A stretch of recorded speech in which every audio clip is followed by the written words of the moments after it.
नमस्कार दोस्तों, मैं अंकित डिजिटल शिक्षा पर आप सभी का हार्दिक स्वागत करता हूं। आज की क्लास में हम चर्चा करेंगे दिल्ली सल्तनत के एमसीक्यू के ऊपर। यह सभी की सभी क्वेश्चन प्रीवियस ईयर हैं। इस क्लास को पूरा देखिएगा। यदि आपको क्लास पसंद आए, हमारा कंटेंट पसंद आए तो चैनल को सब्सक्राइब जरूर करें।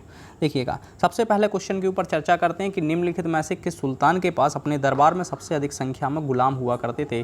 क्या यह बलबन के पास हुआ करते थे, या अलाउद्दीन खिलजी के पास हुआ करते थे, या मोहम्मद बिन तुगलक या फिरोज शाह तुगलक? बताइए किसके पास हुआ करते थे। तो चर्चा करते हैं। देखिए, हमने दिल्ली सल्तनत की जब थ्योरी क्लास पढ़ी तो हमने आपको उसमें विस्तृत तौर पर चर्चा की थी दिल्ली सल्तनत के ऊपर। हमने आपको बताया कि भैया ये इसका जो क्वेश्चन है हमारा, इसका आंसर क्या होगा, तो हम बताएंगे फिरोज शाह तुगलक। अब देखिए, फिरोज शाह तुगलक को समझिएगा, जिन्होंने क्लास ना देखा हो एक बार फिर से समझ लें। कहते हैं यह वही फिरोज शाह तुगलक है जिसने हिसार, फिरोजाबाद, फतेहाबाद, जौनपुर की स्थापना की। अब क्वेश्चन ये पूछा जाता है कि जौनपुर की स्थापना किसकी याद में करवाई, तो आप बताएंगे फिरोज शाह तुगलक ने जौनपुर की जो स्थापना करवाई अपने भाई जौना खां की याद में, या वही जौना खां जो मोहम्मद बिन तुगलक के नाम से जाना जाता था। ठीक है, याद रखिएगा।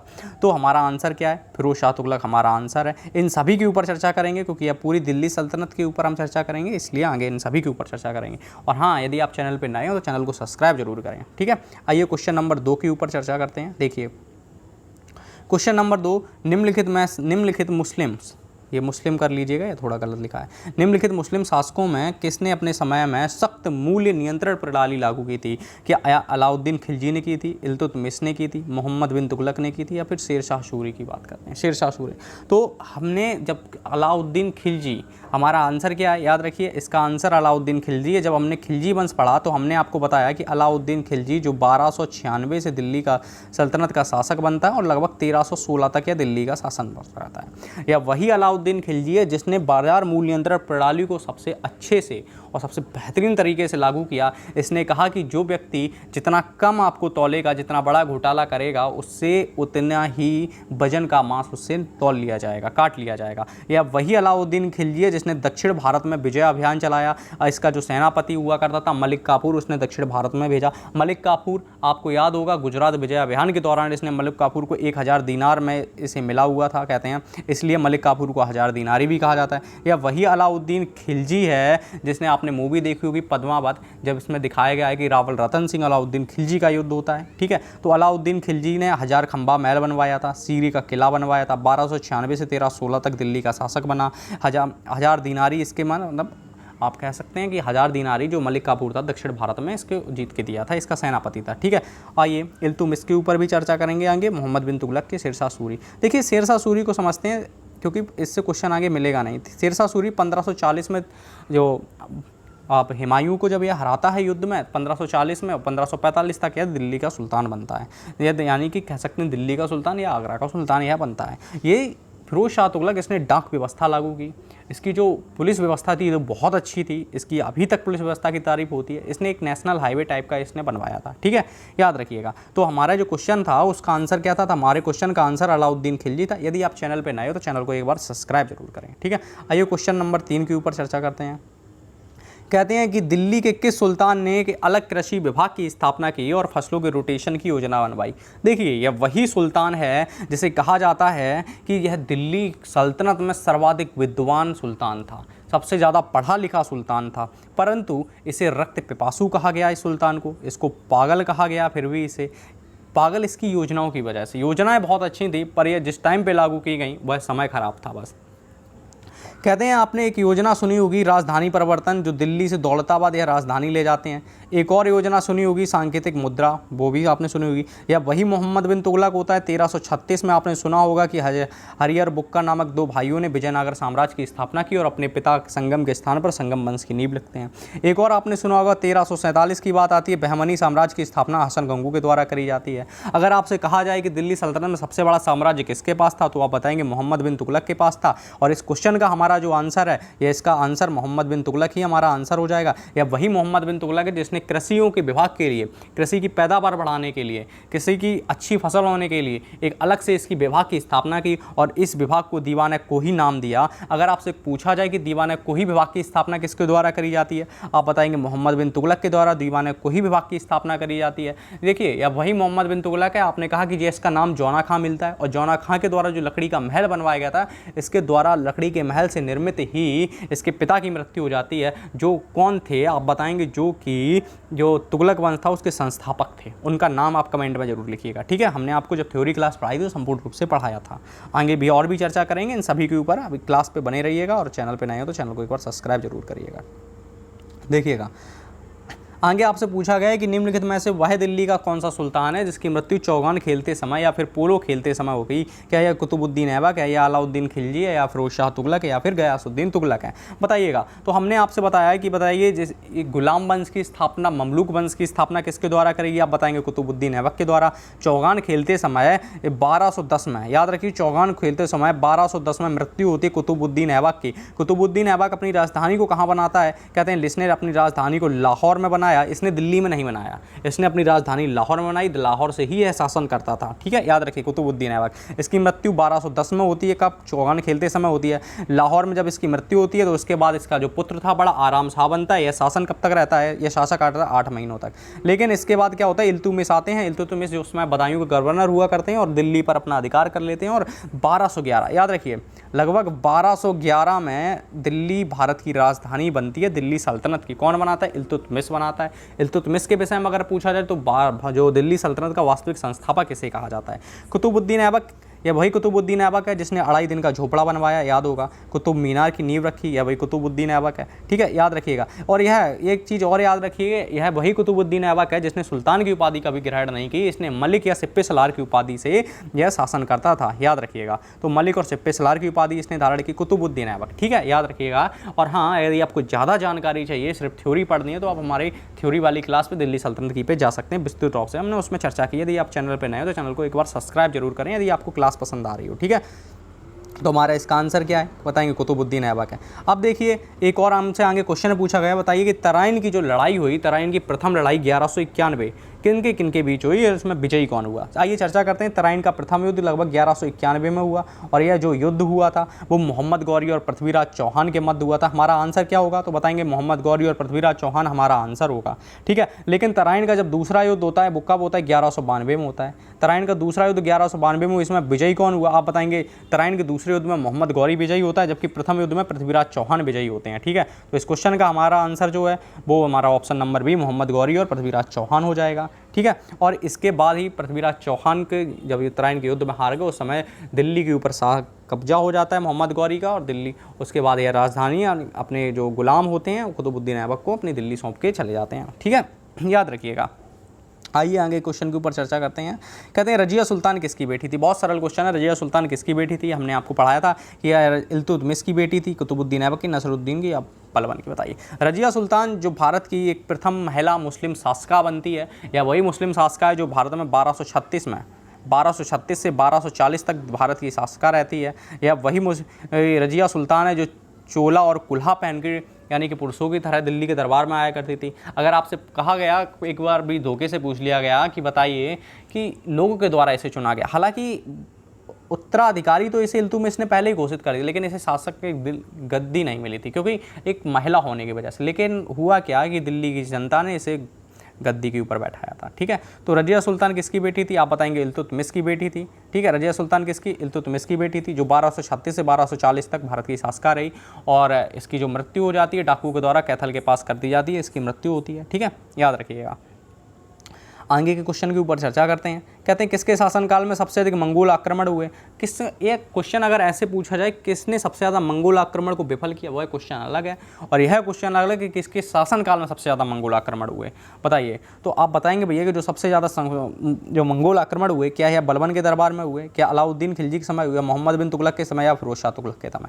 बताइए, तो सबसे ज़्यादा मुस्लिम जो मंगोलों के जो आक्रमण हुए आप बताएंगे ये अलाउद्दीन खिलजी के समय हुए।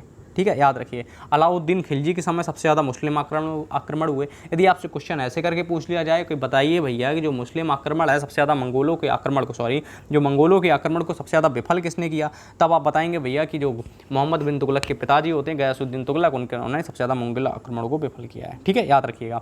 लेकिन अलाउद्दीन खिलजी, यह भी नाम बहुत चर्चित है। अलाउद्दीन खिलजी से आपसे अगर क्वेश्चन आता है तो सबसे ज़्यादा चांस रहते हैं अलाउद्दीन खिलजी से क्वेश्चन पूछे जाने के। ठीक है, तो सबसे बड़ी बात कि वही अलाउद्दीन खिलजी जिसने बाजार मूल्य नियंत्रण प्रणाली को बहुत अच्छे से लागू किया। या वही अलाउद्दीन खिलजी है जिसने दक्षिण भारत में विजय अभियान के लिए मलिक काफूर को भेजा और पहला शासक होता है जो दक्षिण भारत में अपनी सत्ता को स्थायी करता है। ठीक, या वही अलाउद्दीन खिलजी है जिन्हें हजार खंबा महल दिल्ली और बुलंद दरवाजा सीरे का किला बनवाया, सॉरी बुलंद दरवाजा नहीं, सीरे का किला बनवाया। ठीक है, यह वही अलाउद्दीन खिलजी है जिसमें रावल रतन सिंह और अलाउद्दीन खिलजी के मध्य चित्तौड़ का युद्ध होता है, सबसे चर्चित युद्ध है। हालांकि युद्ध तो काफ़ी हुए लेकिन ये सबसे ज़्यादा चर्चित है। ठीक है, अलाउद्दीन खिलजी या वही अलाउद्दीन खिलजी जो अपने आप को सिकंदर असानी यानी कि दूसरा सिकंदर के नाम से इसने अपने नाम को विभूषित किया था, स्वयं उपाधि धारण की थी अलाउद्दीन खिलजी। अलाउद्दीन खिलजी वही अलाउद्दीन खिलजी जिसने लूट के माल में सुल्तान का हिस्सा 3/4 कर दिया जो पहले 1/4 हुआ करता था, याद रखिएगा। क्वेश्चन आएगा तो यहीं से जितना मैंने बताया इतने से ही आएगा, याद रखिएगा यह भी बात।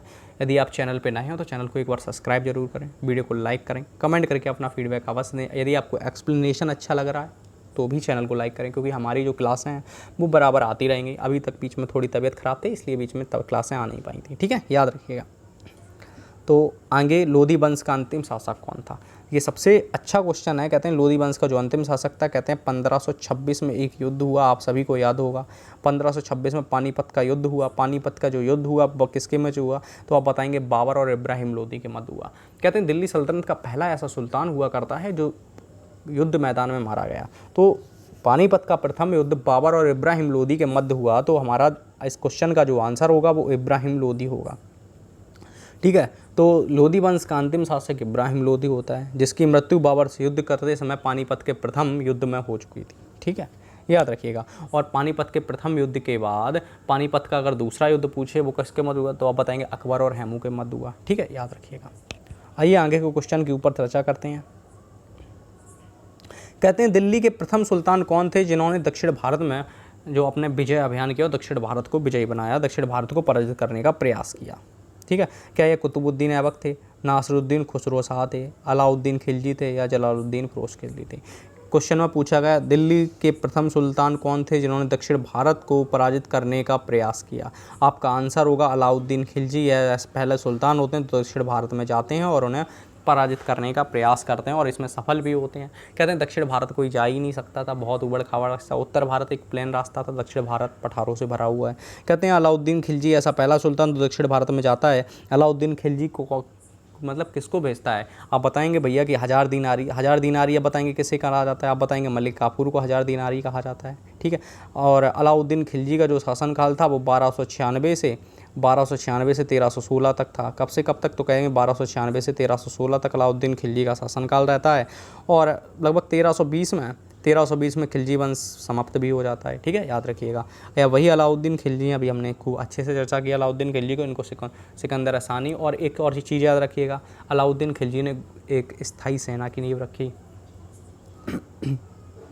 अलाउद्दीन खिलजी ने स्थायी सेना की नींव रखी, घोड़ा दागने, सैनिकों का हुलिया लिखने की बात कही।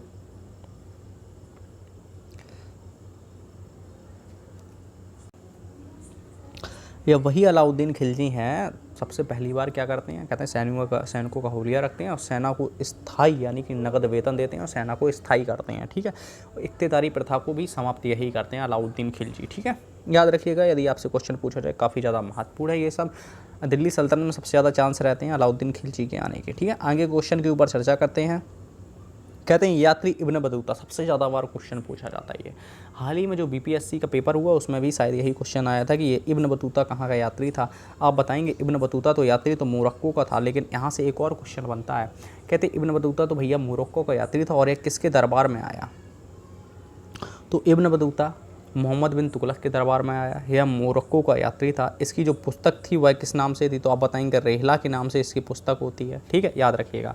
तो इब्न बतूता कहाँ के यात्री, आप बताएंगे मोरक्को का यात्री होता है। इसकी पुस्तक होती है रेहला। ठीक है, किसके दरबार में आया, मोहम्मद बिन तुगलक के दरबार में आया। मोहम्मद बिन तुगलक दिल्ली सल्तनत का सबसे ज़्यादा पढ़ा हुआ विद्वान, फिर भी उसे रक्त पिपासु कहा जाता है। किस लिए ज़्यादा, उसकी योजनाओं के लिए कहा जाता है। सबसे बड़ा साम्राज्य मोहम्मद बिन तुगलक का। सबसे ज़्यादा विद्रोह किसके समय हुए, मोहम्मद बिन तुगलक के समय। कितने, लगभग 34 विद्रोह हुए। ठीक है, याद रखिएगा। सबसे फेमस 1336 1347। ठीक है, 1336 के ऊपर भी चर्चा कर चुके हैं, 1347 के ऊपर भी चर्चा कर चुके हैं। ठीक है, याद रखिएगा। चैनल पे नए हो तो चैनल को एक बार सब्सक्राइब जरूर करें। कहते हैं महमूद गजनवी का भारत पे अंतिम आक्रमण किसके विरुद्ध हुआ, तो आपको याद होगा जब महमूद गजनवी ने सोमनाथ के ऊपर 1125 में आक्रमण किया खजाने को लूट के जाते हैं। जब यह खजाना को लूट के जा रहा था, इसके ऊपर जाटों ने आक्रमण कर दिया और इसके खजाने को कुछ हिस्सा इसने लूट लिया। इन जाटों के द्वारा कुछ हिस्सा लूट लिया गया। काफ़ी क्षति हुई। जो महमूद गजनवी थे, इसको काफ़ी क्षति हुई, बहुत ज़्यादा क्षति हुई। महमूद गजनवी फिर आता है, 1127 में आता है। अब भैया महमूद गजनवी 1127 में आता है और किसके विरुद्ध आक्रमण करता है? कहते हैं जाटों के विरुद्ध आक्रमण करता है। यह महमूद गजनवी का अंतिम आक्रमण था। किसके विरुद्ध था? जाटों के विरुद्ध था। कब किया? 1127 में किया। याद रखिएगा, 1127 में यह आक्रमण किया जाता है और यही महमूद गजनवी का अंतिम आक्रमण होता है। ठीक है। सोमनाथ के कब किया? कहते हैं 1125 में आक्रमण किया था। याद रखिए, कितने आक्रमण किए महमूद गजनवी ने? तो आप बताएंगे लगभग 17 आक्रमण किए महमूद गजनवी। 17वां आक्रमण किसके विरुद्ध? कहते हैं जाटों के विरुद्ध था। याद रखिएगा, बेहद ही महत्वपूर्ण है। ठीक है। किसने इक्तेदारी प्रथा को चलाया? इक्तेदारी प्रथा किसने समाप्त की? आप बताएंगे भैया कि अलाउद्दीन खिलजी ने इक्तेदारी प्रथा को समाप्त कर दिया। लेकिन इक्तेदारी प्रथा चलाई किसके द्वारा गई है? किसी ने तो चलाया ही होगा। क्या यह फिरोज शाह तुगलक के द्वारा चलाया गया, या फिर मोहम्मद बिन तुगलक के द्वारा, या फिर इल्तुतमिश के द्वारा, या फिर गयासुद्दीन बलबन के द्वारा? बताइएगा। कहते हैं कि जो इक्तेदारी प्रथा थी, इसमें क्या था, उनको वेतन की जगह उनको एक ज़मीन दी जाती थी सैनिकों को, और ये ज़मीन थी उनके वंशानुगत हो जाती थी ज़मीन, और इस पर फसल वसल उगाते थे, इससे अपना भरण पोषण किया करते थे। ठीक है, याद रखिएगा। तो फिरोज शाह तुगलक की जब हम बात करते हैं तो इसने सेना के जो बड़े पद हुआ करते थे इनको वंशानुगत कर दिया फिरोज शाह तुगलक ने। सबसे ज़्यादा भ्रष्ट दिल्ली सल्तनत में साम्राज्य फिरोज शाह तुगलक का हुआ करता था। फतेहाबाद, फिरोजाबाद, फतेह इत्यादि, जौनपुर, जौना खां के द्वारा की स्मृति निर्माण किया आदि कर। दिल्ली टोपरा स्तंभ को उठा के ले आया ये। ठीक है। मोहम्मद बिन तुगलक अभी हमने चर्चा की है। लेकिन इक्तेदारी प्रथा किसने चलाई? तो आप बताएंगे इल्तुतमिश के द्वारा इक्तेदारी प्रथा चलाई गई। यह वही इल्तुतमिश है जो जिसने क्या किया, इक्तेदारी प्रथा को चलाया। 40 सरदारों का एक ग्रुप है चहलगानी बनाया। ठीक है, याद रखिएगा। यह वही इल्तुतमिश है जो दिल्ली सल्तनत का वास्तविक संस्थापक कहा जाता है। यह वही इल्तुतमिश है जो 1211 में दिल्ली सल्तनत को भारत की राजधानी बना देता है, दिल्ली सल्तनत की राजधानी बनाता है। कुतुबुद्दीन ऐबक ने तो लाहौर राजधानी बनाई थी, लेकिन इल्तुतमिश ने पहली बार दिल्ली को राजधानी बनाया। ठीक है, याद रखिएगा। इल्तुतमिश के द्वारा ही इक्तेदारी प्रथा चलाई जाती है। ग्रुप चहलगानी का इसके द्वारा ही निर्माण किया जाता है। 40 सरदारों के, तुर्की सरदारों का, तुर्की अफसर हुआ करते थे तुर्की सरदारों के। ठीक है, याद रखिएगा। बाकी सब गयासुद्दीन बलबन के ऊपर भी चर्चा कर चुके हैं। अगर गयासुद्दीन बलबन से क्वेश्चन पूछा जाएगा तो यही सबसे ज़्यादा बार मंगोलों के आक्रमण को विफल किया है। ठीक है, और गयासुद्दीन बलबन लगभग सबसे ज़्यादा सिंचाई के लिए नहरों का निर्माण करवाया। ठीक है, 29 बार मंगोलों के आक्रमण को। फिर बलबन वंश की स्थापना इनके द्वारा करेगी, जौना खां के द्वारा लकड़ी के महल में दबकर इनकी मृत्यु हो गई गयासुद्दीन बलबन की। लाख बख्श के नाम से किसे जाना जाता है? बताइए लाख बख्श का मतलब होता है, सबसे पहले समझिए, लाख बख्श यानी कि लाखों का दान देने वाला। लाखों का दान देने वाला कोई सरदार होगा, ठीक है, कोई शासक होगा, या बाबर को कहा जाता है, अकबर को, कुतुबुद्दीन ऐबक को, या फिर इल्तुतमिश को। देखिए, लाख बख्श यानी कि लाखों का दान देने वाला कुतुबुद्दीन ऐबक को कहा जाता है। कुतुबुद्दीन ऐबक जब दिल्ली की शासक संभालता है, जब वह शासक बनता है तो उसे मलिक या फिर सिप्पे सलार की उपाधि धारण करता है। सुल्तान की उपाधि इसने धारण नहीं की, कोई अपने आप को गुलाम समझता था। इसने लाहौर में अपनी राजधानी बनवाई, वहीं से यह शासन करता था। दिल्ली में आने से डर लगता था, क्योंकि यहाँ पे जो मोहम्मद गौरी थे उसके और भी गुलाम हुआ करते, तो उनसे डर लगता था कि हत्या ना कर दें। इसकी मृत्यु कैसे हुई? कहते हैं 1210 में जब चौगान खेल रहा था, यानी कि पोलो खेल रहा था, तो घोड़े से गिरकर कुतुबुद्दीन ऐबक की मृत्यु हो जाती है। उसके बाद इसका बेटा आराम शाह 8 महीने तक शासन बनता है। आराम शाह की हत्या इल्तुतमिश कर देते हैं और शासक बन जाते हैं। तो लाख बख्श किसे कहा जाता है? कुतुबुद्दीन ऐबक को लाख बख्श कहा जाता है। कुतुबुद्दीन ऐबक कुतुबुद्दीन ने 2.5 दिन का झोपड़ा का निर्माण करवाया इसने, जो पहले एक संस्कृत स्कूल हुआ करता था उसे तोड़वाकर इसने मस्जिद का निर्माण करवाया। 2.5 दिन का झोपड़ा। कुतुबुद्दीन ऐबक ने कुतुब मीनार की नींव डाली। ठीक है, जो कुछ महत्वपूर्ण होगा हम अवश्य चर्चा करेंगे। ठीक है, लोधी वंश का संस्थापक किसे कहा जाता है? हमने आपको बताया कि भैया जो लोधी वंश का संस्थापक होता है वह बहलोल लोधी हुआ करता है। लेकिन जब बहलोल लोधी था, लेकिन 1526 का जब आपको युद्ध होगा समझ में आएगा, 1526 में पानीपत का युद्ध होता है बाबर और इब्राहिम लोधी के मध्य। तो पानीपत का प्रथम युद्ध या दिल्ली सल्तनत का पहला ऐसा युद्ध जिसमें दिल्ली सल्तनत का कोई सुल्तान मारा गया हो, युद्ध मैदान में इब्राहिम लोधी। ठीक है, लेकिन हमारे इस क्वेश्चन का आंसर क्या होगा? कहता है बहलोल लोधी होता है। ठीक है, इस क्वेश्चन का जो हमारा आंसर है बहलोल लोधी होगा। ठीक है, याद रखिएगा। चैनल पे नए हैं तो चैनल को सब्सक्राइब करना ना भूलो, वीडियो को लाइक करें, कमेंट करके अपना फीडबैक अवश्य दें। यदि आपको क्लास पसंद आ रही हो तो अवश्य फीडबैक दें और ज़्यादा से ज़्यादा शेयर करें। ठीक है, करंट अफेयर की जो हमारी क्लास आई थी वो भी अवश्य देखिएगा। यदि आपने ना देखी हो एक बार देखिएगा, कंटेंट देखिएगा, जो आने लायक क्वेश्चन है वही उसमें शामिल किए गए हैं। कहते हैं राज्यों संबंधों में उलेमा के दखल का विरोध किसने किया? अब बताइए, उलेमा के दखल का विरोध कौन कर सकता है? जो दिल्ली का एकदम कंट्रोल उसके पास हो, बिल्कुल कंट्रोल हो, ना वह चहलगानी जो 40 सरदार हों उनका भी कोई मतलब ना हो। ये तो खैर पहले ही विफल कर दिए गए थे। तो सिर्फ और सिर्फ अपने पास पावर रखता हो। और इतना पावर रखने वाला कौन था? कहते हैं दिल्ली सल्तनत में अलाउद्दीन था, जिसके पास स्थायी सेना हुआ करती थी, सबसे बड़ी सेना हुआ करती थी। कहते हैं अपने साम्राज्य का विस्तार किया, दक्षिण भारत में इसने साम्राज्य फैलाया, बाजार मूल्य नियंत्रण को सबसे ज़्यादा अच्छे से लागू किया। कहते हैं भ्रष्टाचार तो एक ऐसे ही ख़त्म ही हो गया, इतने तकड़े नियम लगे। सुल्तान का लूट के माल में हिस्सा 3/4 बढ़ाकर कर दिया, क्योंकि कहते हैं सुल्तान के नाम से ही युद्ध होता है, तो इसका हिस्सा भी ज़्यादा होना। तलवार तो सुल्तान की गर्दन पे ही लटकती है, ठीक है। 1/4 से बढ़ाकर 3/4 कर दिया। तो उलेमा इनके सबके दखलों को दूर किया। इसने कहा कि दिल्ली सल्तनत यानी कि शहंशाह होता है, जो सुल्तान होता है, सिर्फ वही सबसे ज़्यादा पावरफुल है और हम किसी की दखलंदाजी बर्दाश्त नहीं करेंगे, अलाउद्दीन खिलजी कहता है, ठीक है। चैनल पे नए हो तो एक बार चैनल को सब्सक्राइब जरूर करें, वीडियो को लाइक करें और कमेंट करके अपना फीडबैक अवश्य दें। आगरा शहर की स्थापना किसके द्वारा करी जाती है? क्या यह फिरोज शाह तुगलक के द्वारा करी जाती है, मोहम्मद बिन तुगलक के द्वारा, अलाउद्दीन खिलजी के द्वारा या सिकंदर लोदी के द्वारा? तो फिरोज शाह तुगलक क्या करते हैं? फिरोज शाह तुगलक क्या करते हैं? कहते हैं दिल्ली टोपरा स्तंभ को लेकर आते हैं, जो दिल्ली में ले आते हैं टोपरा, मेरठ से टोपरा जो स्तंभ होते हैं अशोक के, दिल्ली ले आते हैं। फिरोज शाह तुगलक फिरोजाबाद, फतेहाबाद आदि नगर की स्थापना करते हैं। मोहम्मद बिन तुगलक के विषय में ही भी चर्चा कर चुके हैं। तो आगरा नगर की स्थापना करने वाला कौन होता है? आप बताएंगे सिकंदर लोदी। यह जो सिकंदर लोदी था, इब्राहिम लोदी का पिता होता है, इसने आगरा शहर की स्थापना करी, ठीक है, याद रखिएगा। आगे के क्वेश्चन के ऊपर चर्चा करते हैं। अलाउद्दीन खिलजी के द्वारा बनाया गया प्रसिद्ध लाई दरवाज़ा कहाँ स्थित होता है? तो अलाउद्दीन खिलजी ने जो प्रसिद्ध लाई दरवाज़ा बनवाया, अलाउद्दीन खिलजी ने प्रसिद्ध अलाई दरवाज़ा कहाँ बनवाया? तो बताएंगे भैया नई दिल्ली में बनवाया था। अलाई दरवाज़ा है, कुतुब मीनार का गेट कहा जाता है, कुतुब मीनार के गेट को अलाई दरवाज़ा कहा जाता है। सीरे का किला अलाउद्दीन खिलजी ने बनवाया था, कहाँ बनवाया? नई दिल्ली में, याद रखिएगा, बेहद ही महत्वपूर्ण है, ठीक है। अलाउद्दीन खिलजी जो विस्तृत तौर पर चर्चा थी वो हम पहले ही कर चुके हैं, और आगे जो आएगा जो लगेगा आपके लिए बताने लायक है वो अवश्य बताएंगे। तारीख़ फिरोज शाही के लेखक कौन होते हैं? याद रखिए, तारीख़ है जो फिरोज शाही होती है वो जियाउद्दीन बर्नी के द्वारा लिखी जाती है। किताब एक पूछी जाती है, पता नहीं कौन सी किताब पूछ ली जाए, किताब अवश्य पढ़िएगा। ये किताब बेहद ही महत्वपूर्ण है दिल्ली सल्तनत के अंदर। तारीख़ है फिरोज शाही जियाउद्दीन बर्नी के द्वारा लिखी जाती है, याद रखिएगा। तारीख़ है फिरोज शाही किसके द्वारा? तो आप बताएंगे जियाउद्दीन बर्नी के द्वारा। कहते हैं दिल्ली में अलाउद्दीन खिलजी के शासनकाल की अवधि क्या थी? तो हमने आपको पहले ही बताया, जो अलाउद्दीन खिलजी था उसके जो शासनकाल की अवधि हुआ करती थी वो लगभग 1296 से 1316 हुआ करती थी। कितनी हुआ करती थी? तो 1296 से 1316 हुआ करती थी। ऑप्शन हमारा ए सही हो जाएगा। किसके शासनकाल में इब्न बतूता आया? क्वेश्चन दोबारा रिपीट हो गया, मोहम्मद बिन तुगलक, इसके ऊपर हम चर्चा कर चुके हैं। लौह एवं रक्त की नीति किसके द्वारा अपनाई गई? तो आप बताएंगे लौह एवं रक्त की नीति बलबन के द्वारा अपनाई गई। फारसी नवरोज उत्सव इसने मनवाया। 40 सरदारों की जो ग्रुप था उसको विनाश किया, तुर्कान ने चहलगानी का विनाश किया। बलबन दिल्ली में जो गुलाम वंश हुआ उसका अंतिम ताकतवर सुल्तान होता है, ठीक है, याद रखिएगा। उसके बाद कौन सा आता है? कहते हैं खिलजी वंश आता है गुलाम वंश के बाद, याद रखिएगा, बहुत ही महत्वपूर्ण है।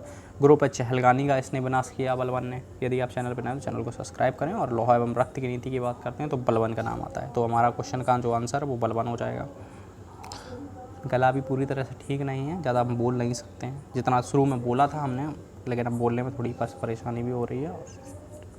चैनल को सब्सक्राइब जरूर करें, बस, धन्यवाद।